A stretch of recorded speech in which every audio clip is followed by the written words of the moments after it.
Salut à tous et bienvenue dans cette nouvelle explication. Aujourd'hui, on plonge directement dans un univers où les enjeux sont colossaux, la gestion des fonds publics à l'intérieur de nos établissements éducatifs.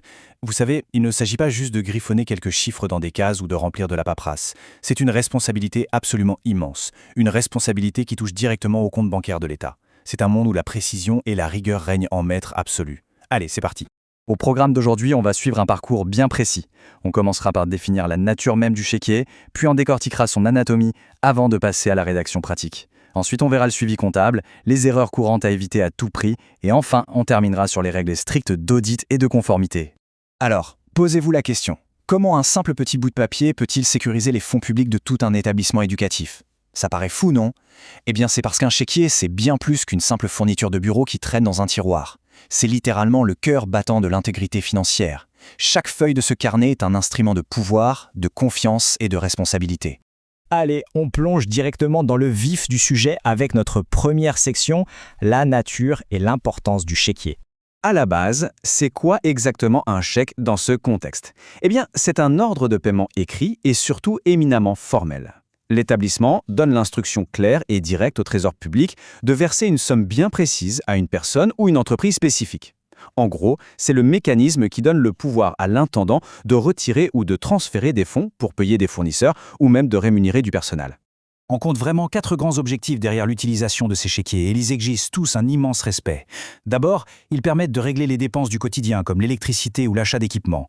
Ensuite, et c'est crucial, ils protègent l'argent public. C'est infiniment plus sûr que de garder des liasses de billets dans un coffre. Troisièmement, le chèque laisse une trace indélébile, servant de preuve légale et comptable. Et pour finir, ça facilite grandement les opérations de contrôle financier par la suite. Section 2, l'anatomie d'un chèque et ce qu'on appelle l'ordre de paiement. Voyons comment ça se structure.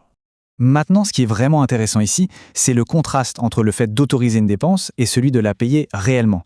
L'ordre de paiement, ou le mandat, c'est le document comptable qui va prouver et justifier la dépense. Il vient en premier.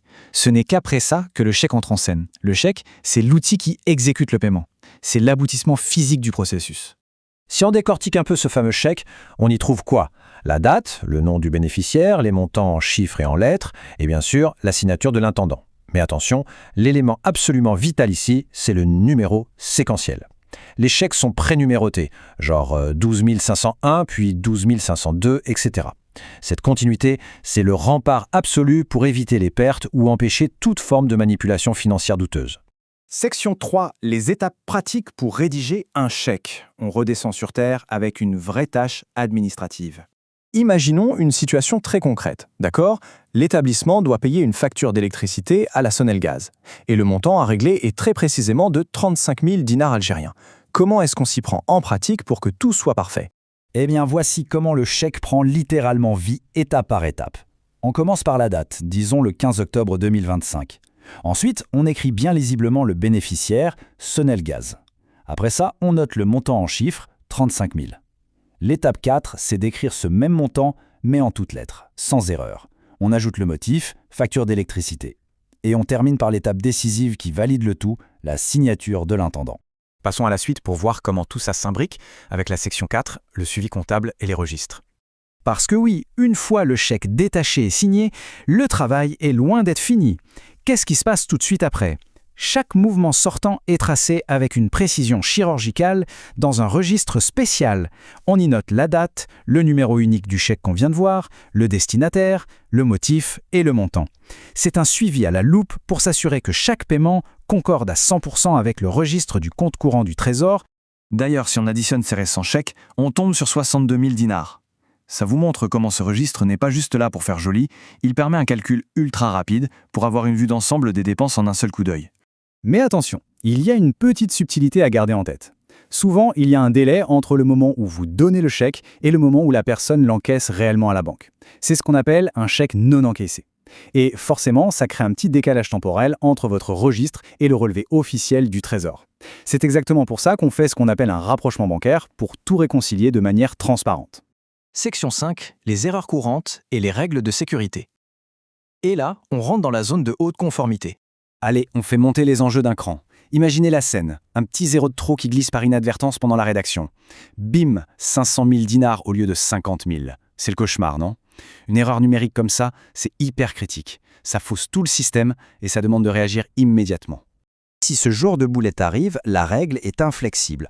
On prend le chèque, on le barre en gros et on écrit clairement « annulé » dessus. Mais attention, le plus important, on ne le détache jamais du carnet. Interdiction absolue de le jeter à la poubelle. L'auditeur devra toujours pouvoir le trouver pour comprendre ce qui s'est passé.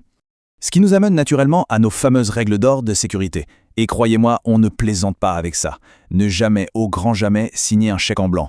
Toujours utiliser de l'encre, jamais de crayon de papier. Les chiffres et les lettres doivent matcher à 100%. On ne laisse aucun espace vide où quelqu'un pourrait rajouter des zéros. Et la règle absolue, ne jamais émettre un chèque s'il n'y a pas d'ordre de paiement préalable, sinon c'est une grave violation légale. On arrive à notre dernière ligne droite. Section 6, l'audit et les comparaisons de trésorerie. Et ça illustre brillamment la différence de gestion au quotidien. D'un côté, le paiement en espèces, direct depuis la petite caisse, très rapide, mais réservé aux tout petits montants.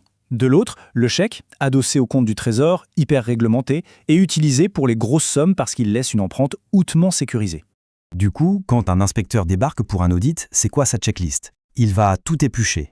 Il vérifie la fameuse séquence numérique qu'on a vue tout à l'heure, il examine les chèques annulés, il s'assure que chaque chèque correspond bien à son ordre de paiement, et il vérifie les rapprochements avec le trésor. En fait, l'intendant doit faire exactement la même chose tous les mois pour rester dans les clous. Ça nous laisse sur une réflexion assez profonde, non? Si chaque chèque raconte finalement une histoire de confiance publique, posez-vous la question, avec quel niveau de sécurité et de rigueur le scénario de votre établissement s'écrit-il chaque jour? Le poids de cette responsabilité est énorme. Maîtriser son chéquier, c'est maîtriser l'intégrité même du système. J'espère que cette explication vous aura permis d'y voir beaucoup plus clair dans les rouages de la gestion financière. À très vite pour une prochaine analyse.